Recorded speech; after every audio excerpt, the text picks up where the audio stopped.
Howdy heckin' hello H2Os, Roller Bros, and J-Bangs alike. I'm your guide at Q, and welcome to the sometimes silly, sometimes extremely disturbing world of r/dating hell. We've got some bangers to look at today, so let's just get into them. TLDR, a psychotic sleepover. Catherine and I connected on an app called Hater, which connects people based on things they loathe as opposed to things that they enjoy. Considering we shared a mutual disdain for people who stand too close to you when they speak, fruit on pizza, and the Boston Red Sox, it seems like we could potentially be quite the match. Catherine, a New Jersey-dwelling insurance underwriting professional, had wavy brown locks and a buttercream complexion. She stood only 5 feet tall, which is fortunate for me considering I myself am slightly vertically challenged and often discriminated against because of my height or lack thereof.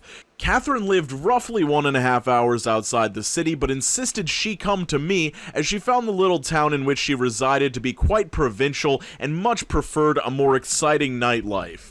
I met Catherine outside of Grand Central when her train arrived, and it was completely adamant that she had taken full advantage of the duplicitous filters Instagram had to offer. This person sure likes showing off their vocabulary. She looked like a completely different person, and not one I would necessarily swipe right to. Knowing very well this would probably not go any further than a first date, I was still going to treat her to dinner after making the journey. Though Catherine and I hated the same things, there was little else we had in common. What a shock, an application that matches you based on things you dislike doesn't really give you the best matches. I'm very surprised. We spent the majority of our time chatting about what she does in the insurance industry, which shockingly wasn't that exhilarating. What I was most certainly impressed with was Catherine's ability to throw back straight vodkas on the rocks like a hulking Siberian woodsman. At this point in the evening, I was slurring my words and seeing double, but Catherine was assertive about hitting another pub for more beverages. Never being one to back down from a challenge, I told her I'd be up for one more. As I sipped on a pint of Guinness, Catherine continued throwing back vodka rocks and finally proceeded to get fairly inebriated. It's getting pretty late. I should probably get you back to Grand Central for your train. You said the last one is at 11:07? I inquired, anxious to return home.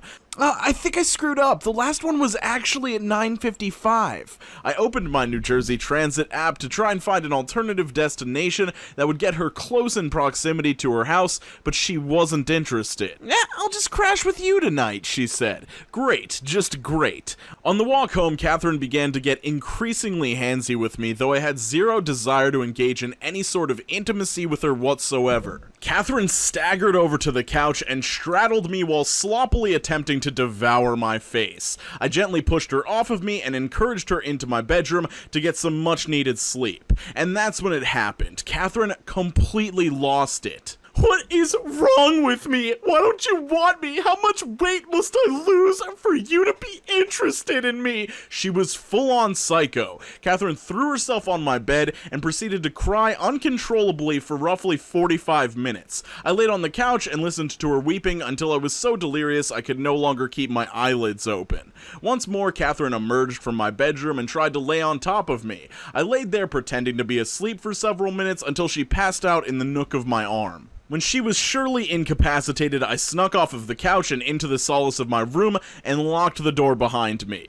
When I heard her arise in the morning from her intoxicated slumber, she knocked on my door several times, but I pretended to remain asleep. Over the course of the next 3 to 4 hours, she would tap on my door, each time louder than the one before, in hopes that I would come out. I never did, and she finally left. Thank God, because I was starving. Catherine texted me several times, claiming to have left an important piece of jewelry at my apartment, but nothing ever turned up, and I never responded to her texts. This is super messed up, and I'm very glad that you were able to make it into your bedroom and lock the door behind you, because that's definitely the best place to be with a predatory human being like this in your apartment, because make no mistakes, this woman is a predator, and I know that people might say, oh, she was just super drunk, like she didn't know what she was doing. If you get like this when you're drunk, you should not drink. To attempt to straddle someone twice and have them reject you only for you to sob uncontrollably when you get rejected, that's just not acceptable behavior, and you should really get some help and not go on dates anymore. Alright, this one is insane. TLDR, clingy plenty of fish date brings toilet paper to my house. Okay, so I've only known this girl for 3 days. We talked on Plenty of Fish briefly, and she immediately asked for my cell, or FB, as she doesn't want to stay on the app long. We talk more on Messenger, and find that we both enjoy true crime and horror movies, and agree to meeting. The morning of us meeting, she tells me that she isn't feeling well, and I ask if she'd like to go another time. She says no, it's her day off, and that she'll be okay, but asks if we can just go to my place and watch some movies. I foolishly agree to this and go to pick her up. She comes out and doesn't look like her photos, and smells very strongly of either old perfume or a hospital room. That kind of cheap sanitary smell that some porta-johns have. I'm immediately feeling like I'm not into this, but maybe it'll be a good conversation, and who knows. I notice she's bringing a bunch of stuff to my car, like way more than she should need. I see her bring a bag with what looks like a whole package of toilet paper, like 24 rolls, and puts it in the back seat. Her mom comes out and introduces herself too, and the girl makes a joke to her mom about never coming back home. We make small talk, okay, get food to bring in with us, get back to my place, and I help bring her stuff in. This is when I see that I was right, and there was a whole package of toilet paper which she just casually brings in with the rest of her things. We get talking while we eat, and she starts mentioning food she can't have, and that she has IBS and bladder issues. I try my best to pay it no mind, but after seeing the toilet paper, I have to admit I was not doing a great job. We watched some YouTube creepy videos we had talked about, and now the smell of her things has stained the whole room. I'm quickly getting the sense that she's not entirely healthy mentally or physically, and there's a lot of talk about hating a lot of people and wanting to see the horrible things done in the movie done to coworkers, etc. She says she's the type of person that only needs 3 good people in her life, with her best friend, her mom, and now me. She's fine. Not comfy first date banter, to say the least. We put on a movie which she brought with her, and during it she goes to the bathroom and is in there a long time. I just try to be sympathetic and continue on as if everything's normal. After the movie we get talking about Netflix and Game of Thrones, and she insists that she hates everything popular and scoffs at the idea of being able to enjoy what the masses indulge in. So I naturally put on The Office in the background while we talk and decide what to watch next. This plays in later. We watch another horror movie and she's asking about when I'd want her to go. She calls me a tease over and over again for no reason, keeps referring to herself as really cute and talking about future visits,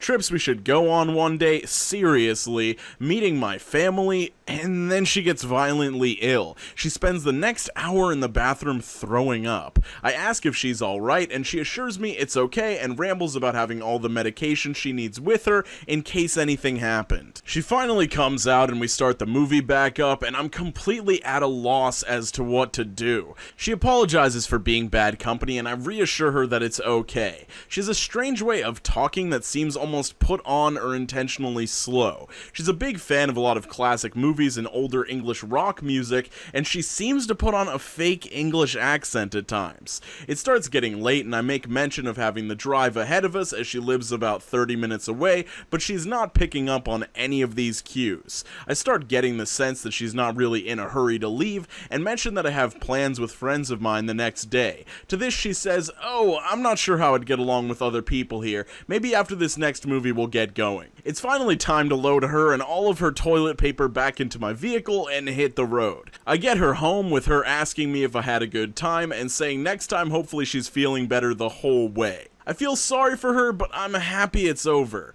As soon as I drop her off, I get a message from her saying that she had a great time and she hopes next time is even better. Ugh. Then the Facebook tagging starts. She tags me in a life event, met Mirth for the first time, and in a is with Mirth watching The Office, adds The Office to her liked pages, shares several of my posts, and tags me in memes that vaguely pertain to our date. So, there you have it, my date with patient zero. I think the odds of a next time are pretty slim, but I wish her the best and good health. And I wish the smell would leave my vehicle and room. Being single is pretty rad. Oh, this one hurts so bad because you could tell that the girl had a good time and she was just had such high hopes for the situation, but she's just way too clingy, and hopefully somebody has the guts to tell her that and she takes it well and she works on this stuff and she finds somebody that doesn't mind her having IBS and having to deal with all that stuff and appreciates her for her good qualities. This is just a sad story. I just feel bad listening to this, as shocking and interesting as it is. Hey, if you want to submit one of your stories to this lovely channel, hit me up at qsubs@gmail.com. That's QESUBS, as in Q, like a cue ball or a cue stick that you hit balls with, and subs as in submarine sandwiches. I'll see you very soon. I hope you have an absolutely delicious day. Skate on to the best of your abilities. Make sure you're drinking more water, and I'll see you soon, kid.